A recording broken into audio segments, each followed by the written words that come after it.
Quadratic function. Quadratic function जो है ये अपोजिट है लीनियरिटी से। अगर आपको याद हो तो लीनियरिटी जो है उसको हमने एक्सप्लेन ऐसे किया था, इंटरप्रेट ऐसे किया था कि if we have two variables और उन दो वेरिएबल्स को आप एक्स एक्सिस और वाई एक्सिस के ऊपर उनके रिलेशनशिप को, उनकी ऑब्जर्वेशंस को ड्रॉ करें तो एक स्ट्रेट लाइन जो है वो ड्रॉ होगी। ठीक है, तो ऐसा रिलेशनशिप जिसकी आउटपुट ग्राफ के ऊपर स्ट्रेट लाइन की फॉर्म में आए उसे हम लीनियर रिलेशनशिप कहते हैं या लीनियर फंक्शन कहते हैं।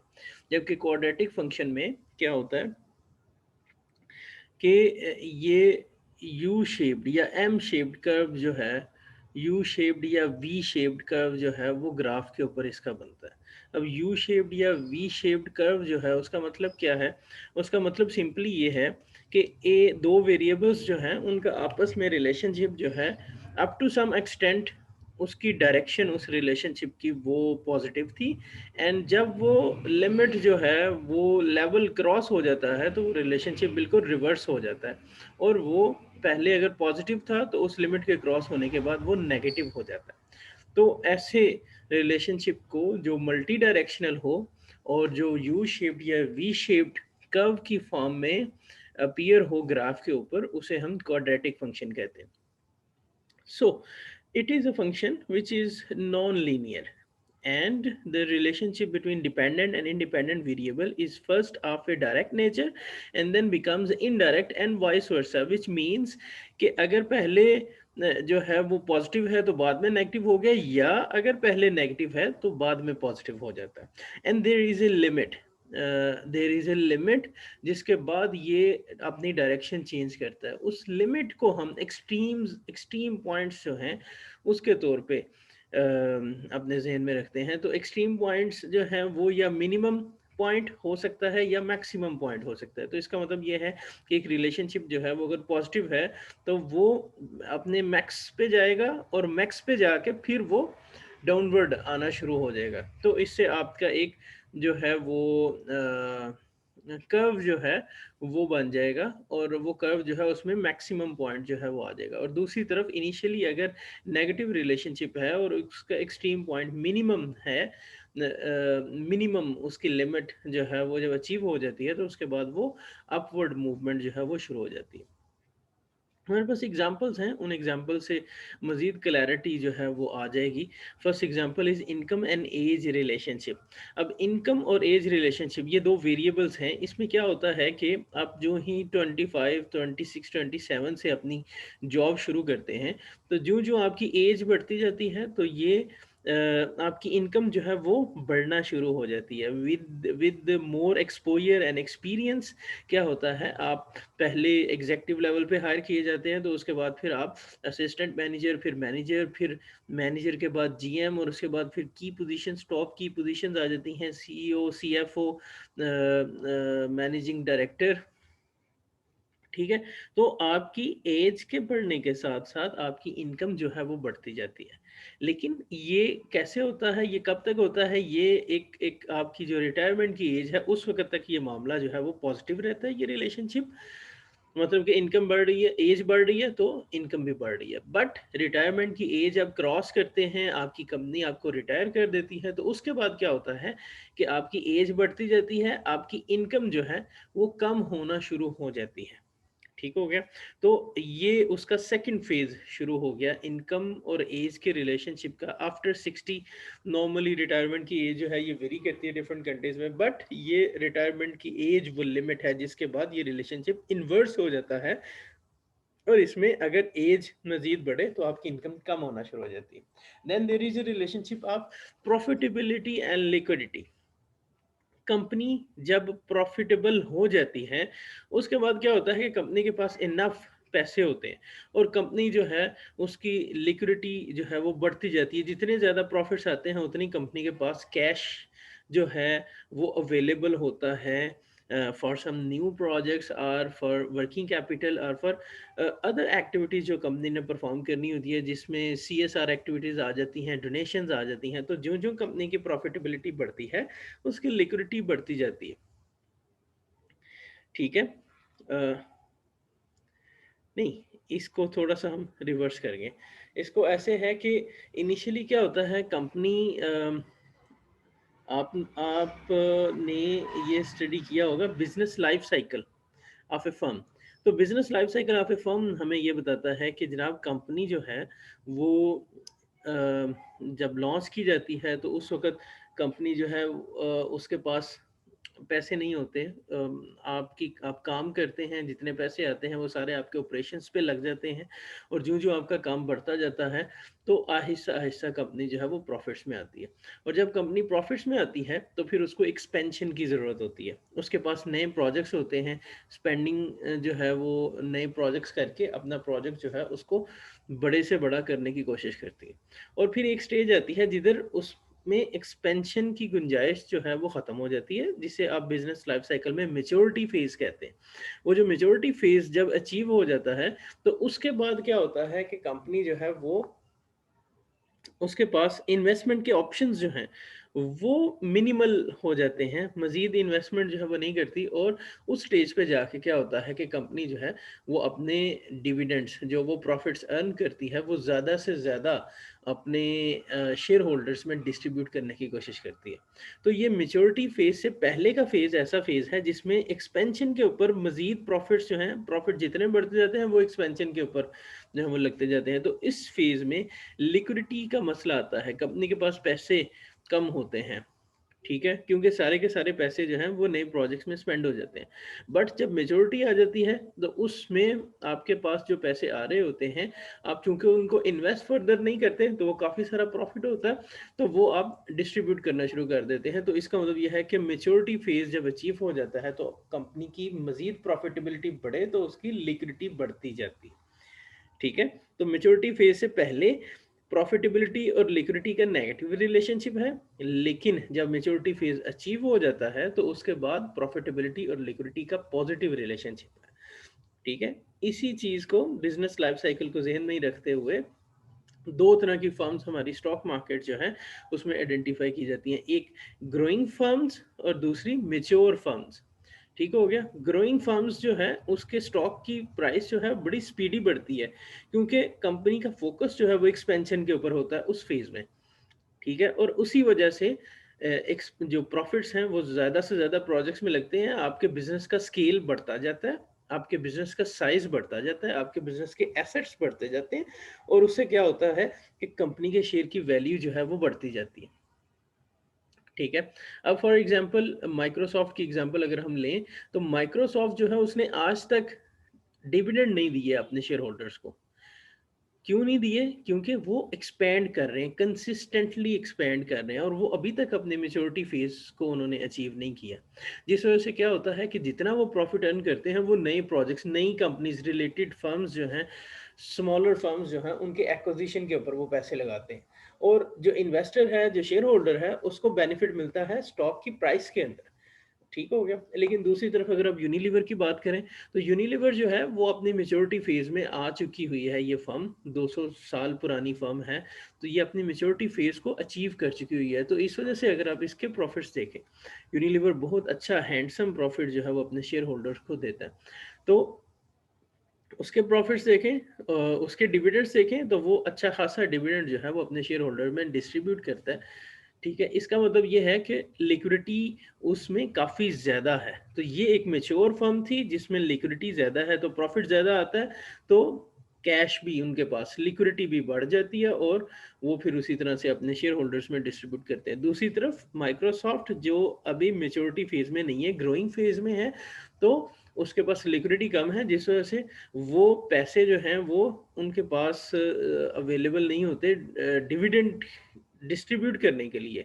इस वजह से वो डिसाइड करते हैं जितना प्रॉफ़िट उन्होंने अर्न किया वो सारी का सारा नए प्रोजेक्ट्स में एक्सपेंड कर देते हैं, जिससे उनकी स्टॉक की प्राइस जो है वो बढ़ती जाती है। तो this is a profitability and liquidity relationship in which first before maturity there is a negative relationship, and if company achieves maturity then it will convert into a positive relationship. Then we have this concept of marginal cost. आप लोगों ने economies of scale जो है उसके मतलब सुना होगा। Economies of scale क्या है कि आप प्रोडक्शन बढ़ाते जाएं तो आपकी प्रॉफिटेबिलिटी जो है वो बढ़ती जाती है। ठीक है, मतलब आपकी कॉस्ट जो है वो कम होती जाती है। तो प्रोडक्शन बढ़ाएं, कॉस्ट कम करें, बट ये एक एक हद तक होता है जितना मैक्सिमम एक प्रोजेक्ट जो है उसकी कैपेसिटी है। जैसे फॉर एग्जांपल ये सीमेंट मैन्युफैक्चरर्स हैं, तो उनकी कैपेसिटी लेट से 1 मिलियन टन है मैक्सिमम आउटपुट जो एक सीमेंट प्लांट जो है वो दे सकता है। तो आप जब कंपनी को फुली 100% प्रोडक्शन कैपेसिटी के ऊपर चलाएंगे तो आपकी कॉस्ट मिनिमम होगी। ठीक हो गया। लेकिन जब आप 100% प्रोडक्शन से आगे जाने की कोशिश करेंगे तो उस सिनेरियो के अंदर एडिशनल जो प्रोडक्शन है वो आपको कॉस्टली पड़ेगी। ठीक हो गया। सो सीमेंट फर्म जो है उसका इनिशियल फेज, उसका उसका मैक्सिमम प्रोडक्शन अचीव करने का जो फेज है, उसमें आपकी मार्जिनल कॉस्ट जो जो प्रोडक्शन बढ़ाते जाते हैं मार्जिनल कॉस्ट कम होती जाती है। तो ये एक नेगेटिव रिलेशनशिप है, इनिशियली इन्वर्स रिलेशनशिप है। लेकिन 100% प्रोडक्शन लेवल अचीव करने के बाद, 100% कैपेसिटी अचीव करने के बाद अगर मज़ीद प्रोडक्शन आप बढ़ाने की कोशिश करेंगे तो उस स्टेज पे आपकी मार्जिनल कॉस्ट जो है वो बढ़ना शुरू हो जाएगी। इसका मतलब ये है कि 100% कैपेसिटी अचीव करने के बाद अगर मज़ीद प्रोडक्शन करेंगे तो आपकी एडिशनल कॉस्ट जो है वो भी बढ़ना शुरू हो जाए। तो ये पॉजिटिव रिलेशनशिप में कन्वर्ट हो जाता है मैक्सिमम कैपेसिटी अचीव करने के बाद। And then we have competition and innovation. अच्छा, कंपटीशन और इनोवेशन का इनिशियली पॉजिटिव रिलेशनशिप है। इन किसी भी इंडस्ट्री में अगर कंपटीशन जो है वो बढ़ रहा है तो उससे उस इंडस्ट्री के अंदर इनोवेशन आती है। ठीक हो गया।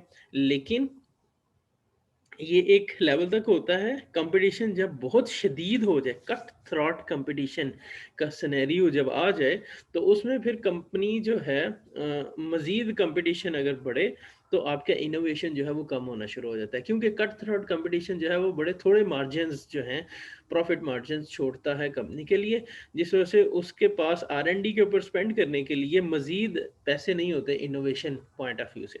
सो ये कंपटीशन और इनोवेशन का रिलेशनशिप इनिशियली पॉजिटिव है, मतलब कंपटीशन बढ़ता है तो इनोवेशन बढ़ता है। लेकिन एक एक स्टेज के बाद क्या होता है, ये इन्वर्स हो जाता है। मजीद कंपटीशन अगर बढ़े, कट थ्रोट कंपटीशन वाला सिनेरियो क्रिएट हो जाए, तो उसमें इनोवेशन के ऊपर स्पेंडिंग कम होना शुरू हो जाती है। ये हमारी इस वक्त टेलीकॉम इंडस्ट्री जो है उसने ये दोनों फेजेस देखे हैं। ठीक है, इनिशियली 2002-2003 के अंदर कंपनीज के मार्जिन ज़्यादा थे, उन्होंने रिसर्च एंड डेवलपमेंट पे स्पेंडिंग की। ठीक हो गया, उन्होंने अपनी जो टेक्नोलॉजी थी उसको इम्प्रूव किया, अपग्रेड किया, 2G, उसके बाद 3G, उसके बाद 4G। लेकिन अब कंपटीशन इतना ज़्यादा बढ़ गया है हमारी टेलीकॉम इंडस्ट्री के अंदर कि अब जो है मार्जिन्स बड़े मिनिमम लेवल पे हैं। पाकिस्तान में सबसे सस्ती कॉल जो है वो हमारे रीजन में होती है। ठीक हो गया। तो ये किस वजह से है? ये एक्सट्रीम कंपटीशन की वजह से है। अब इस एक्सट्रीम कंपटीशन की वजह से रिसर्च एंड डेवलपमेंट के ऊपर स्पेंडिंग करने के लिए कंपनीज के पास मार्जिन्स नहीं है, प्रॉफिट मार्जिन्स नहीं है, पैसे नहीं है कि वो मजीद उसके ऊपर जो है वो स्पेंडिंग जो है वो कर सकें। अब मजबूरी के तहत 5G टेक्नोलॉजी आएगी, तो मजबूरी के तहत जो है उनको मूव करना पड़ेगा आगे। ठीक हो गया। तो वो फिर मिनिमम लेवल जो है 5D टेक्नोलॉजी से रेलिवेंट वो अचीव करेंगे और गुजारा करके मार्केट में कंपटीशन में रहने की कोशिश करेंगे। So it's a competition and innovation relationship. Then we have example of Kuznets curve. Kuznets curve क्या है कि आपका पर कैपिटा इनकम लोगों का और इकोनॉमिक डेवलपमेंट, इसका एक रिलेशनशिप है। होता क्या है कि इनिशियली इनइक्वालिटी इन इकोनॉमी जो है वो बढ़ती है, जो जो पर कैपिटा इनकम जो है वो बढ़ती है। ठीक हो गया।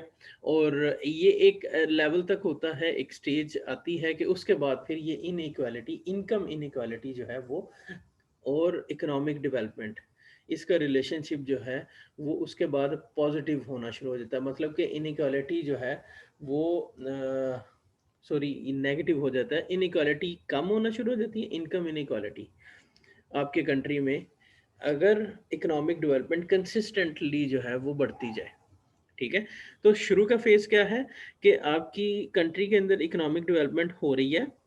ठीक है, उसकी वजह से कुछ फर्म्स जो हैं वो बड़ी से बड़ी होती जाएंगी और उस फर्म से रिलेटेड लोग जो हैं वो अमीर से अमीर तर होते जाएंगे और उस इकोनॉमी जो है उसके अंदर इनकम इनइक्वालिटी जो है वो बढ़ेगी। लेकिन अगर ये कंसिस्टेंटली होता जाए तो इकोनॉमिक डेवलपमेंट जो है वो कंसिस्टेंटली अगर बढ़ती जाए तो उससे क्या होता है कि इनकम इनइक्वालिटी फिर एक स्टेज के बाद कम होना शुरू हो जाती है। मजीद इकोनॉमिक डेवलपमेंट से इनकम इनइक्वालिटी जो है वो कम होना शुरू हो जाती है।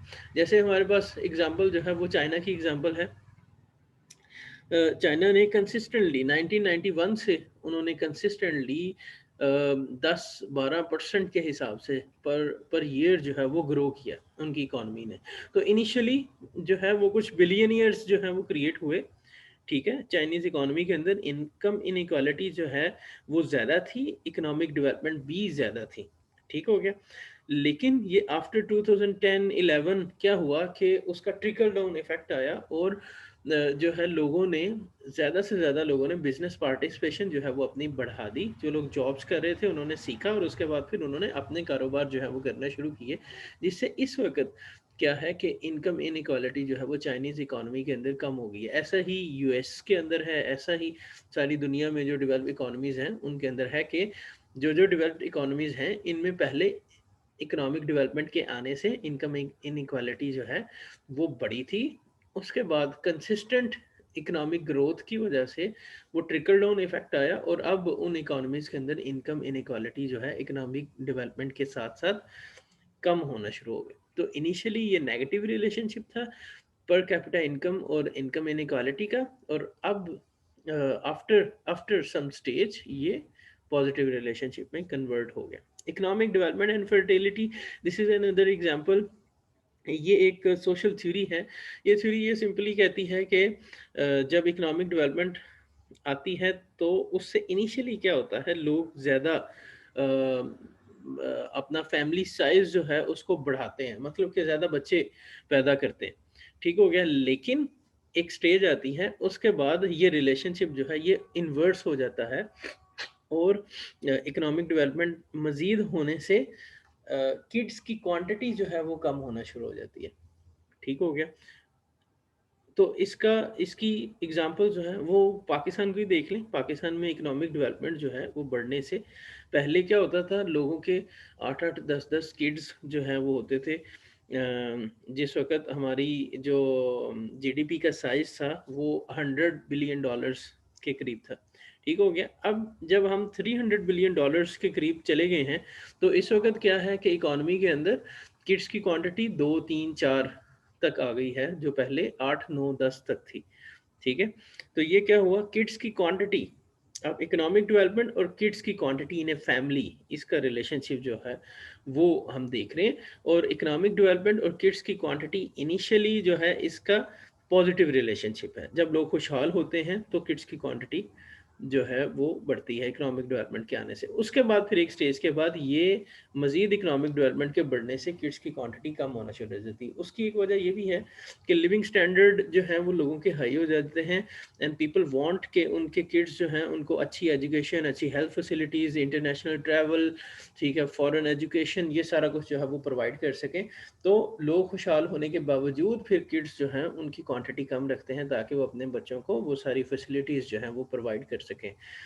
और वो एक्सपेंसिव होती है। उसके बाद फिर क्या है, एक लिविंग स्टैंडर्ड हाई होने से आपकी कॉस्ट ऑफ लिविंग जो है वो भी बढ़ जाती है, जिस वजह से भी क्वांटिटी ऑफ किड्स जो है वो फैमिली के अंदर जो है वो कम होती है। So this was a quadratic function, उसकी डेफिनेशन और इसकी एग्जांपल्स थी। अम, और दूसरी तरफ अगर हम इक्वेशनल पॉइंट ऑफ व्यू से क्वाड्रेटिक फंक्शन को देखें तो इक्वेशनल पॉइंट ऑफ व्यू से क्वाड्रेटिक फंक्शन की इक्वेशन जो है उसके अंदर हमारे स्क्वेयर्स होते हैं।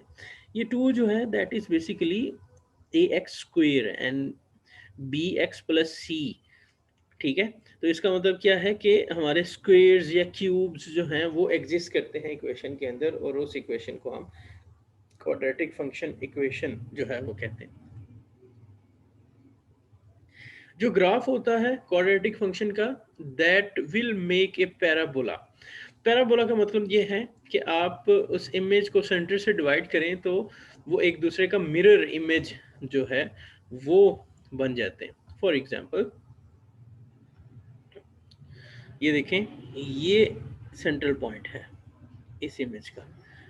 इसको सेंटर से अगर डिवाइड करेंगे तो आपकी इक्वेशन की, आपकी ग्राफ की ये साइड जो है वो इस साइड का मिरर इमेज है, ठीक है। तो जो क्वाड्रेटिक फंक्शन इक्वेशंस हैं उनका सिनेरियो जो है वो इस तरह से बनता है कि आप उस इमेज को सेंटर से डिवाइड करें तो both sides of image both are equal and both are the mirror image of each other. Graph has either a maxima or minima. So जो quadratic function का ग्राफ बनता है उसमें या मैक्सिमा होता है या मिनिमा होता है. A line divides the graph into two parts creating symmetry. तो ये जो लाइन है ये सिमेट्री क्रिएट करती है. इक्वेशनल फॉर्म में अगर हम देखें इसे तो y is equal to 2x square plus 3x plus 10, y is equal to 3x square minus 5x plus 5, y is equal to 10x square plus 2x, y is equal to 5x square. तो हमारी जो powers हैं वो exist कर रही होती हैं.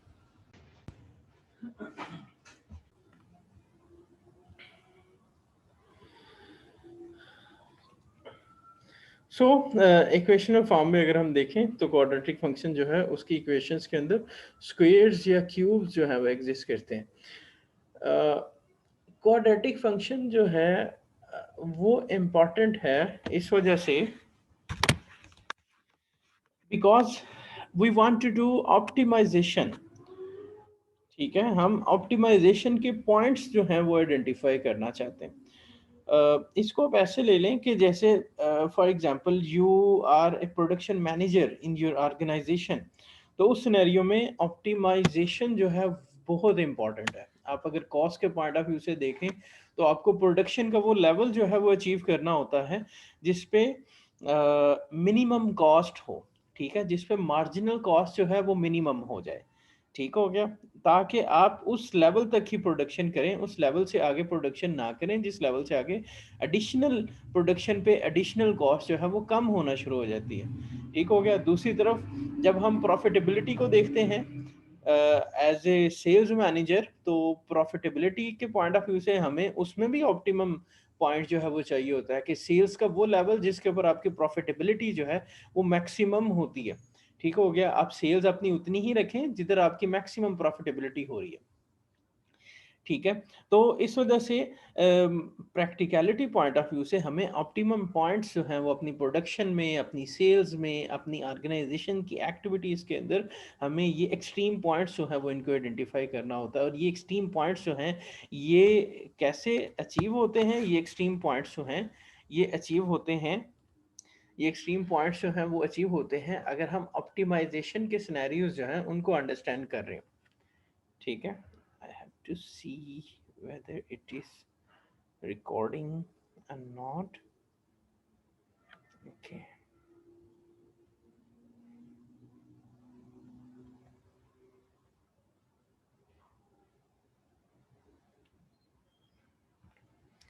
So